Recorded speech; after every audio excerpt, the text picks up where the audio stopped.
गेल्या 5 दिवसांपासून अहिल्यानगर शहरातील वाड्या पार्क येथे कैलासवासी बलभीम अण्णाभाऊ जगताप क्रीडानगरीमध्ये महाराष्ट्र केसरी कुस्ती स्पर्धांचा थरार रंगला। हा चित्ररंजक थरार हा आपल्याला पाहायला मिळाला। या सगळ्या 5 दिवसाच्या कालावधीमध्ये 2 सत्रांमध्ये जे आहे ते कुस्ती जी स्पर्धा आहेत त्याचे सामने रंगले। एक सकाळचे सत्र आणि दुसरं आता ते सायंकाळचं सत्र होते। प्रत्येक 2 जे सत्र होते असे 20 सामने या 5 दिवसाच्या कालावधीत खेळले गेले। एकूण 850च्या वर जे मल्ल होते त्यांनी आपलं जे नशीब आहे ते इथे आजमावलं। या सगळ्या 850 मल्लांच्या मधून काल अंतिम सामन्यामध्ये पुण्याचा पृथ्वीराज मोहोळ याने अखेर चांदीची गदा पटकावलेली आहे। चांदीच्या गटेसोबतच तो जे थार गाडी आहे त्या थार गाडीचा मानकरी देखील ठरलेला आहे।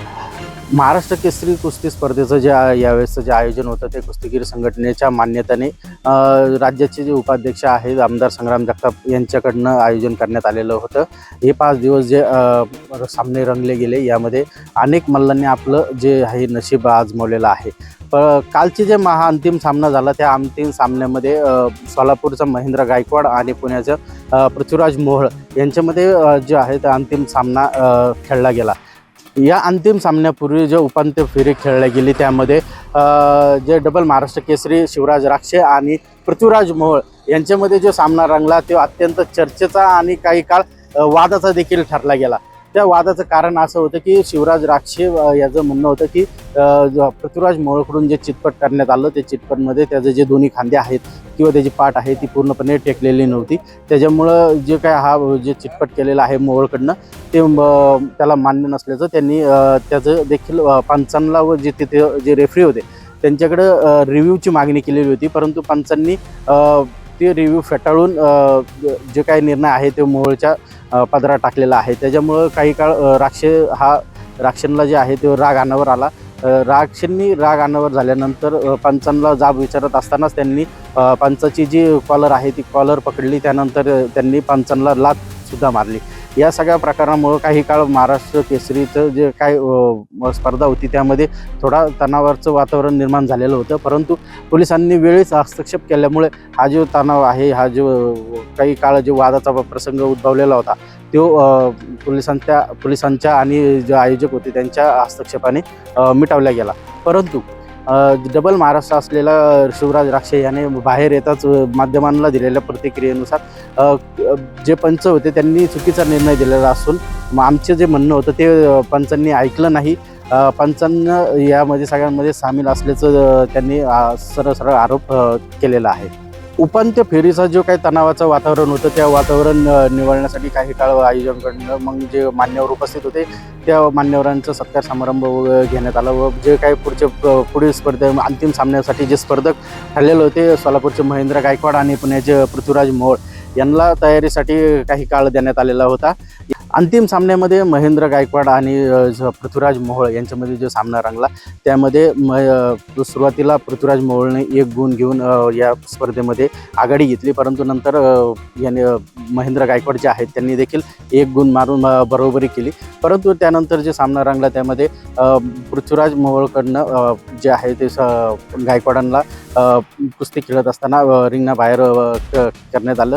त्यावेळेस रिंगणाबाहेरचं जे पॉईंट्स आहेत ते पॉईंट्स पृथ्वीराज मोहोळला मिळाले, परंतु याला गायकवाडांना मिळाले नाही। गायकवाडांची मागणी होती की ते पॉईंट्स मला देखील मिळाले पाहिजे होते। त्यावर त्यांनी रेफरींशी त्याची पॉईंट्सची मागणी केली, परंतु रेफरी त्या पॉईंट्सला मागणी मान्य करत नव्हते। त्याच्यामुळं काही काळ गायकवाड आहे हे जे मैदानाच्या बाहेर थांबले, परंतु कुठलाही निर्णय होत नसल्याचं पाहून आणि तसंच सामन्याला 30 सेकंद राहिलेले असताना या सगळ्याचा आढावा घेऊन महेंद्र गायकवाड यांनी मैदान सोडून बाहेर गेले। त्याच्यामुळं गायकवाड यांनी मैदान सोडल्याने पृथ्वीराज मोहोळ जे आहेत त्यांच्या समर्थकांनी मैदानात आतमध्ये येऊन विजयाचा जल्लोष करण्यास सुरुवात केली। त्यानंतर पंचांनी देखील पृथ्वीराज मोहोळ आहेत त्यांना महाराष्ट्र केसरीचा विजेता म्हणून घोषित केलं। या सगळ्या विजयाच्या धामधुमीत असतानाच जे आहे महेंद्र गायकवाडांचे जे समर्थक आहेत ते पुन्हा एकदा रेफरींकडे जाब विचारण्यासाठी येत असतानाच त्यांनी गोंधळ घालण्यास सुरुवात केली।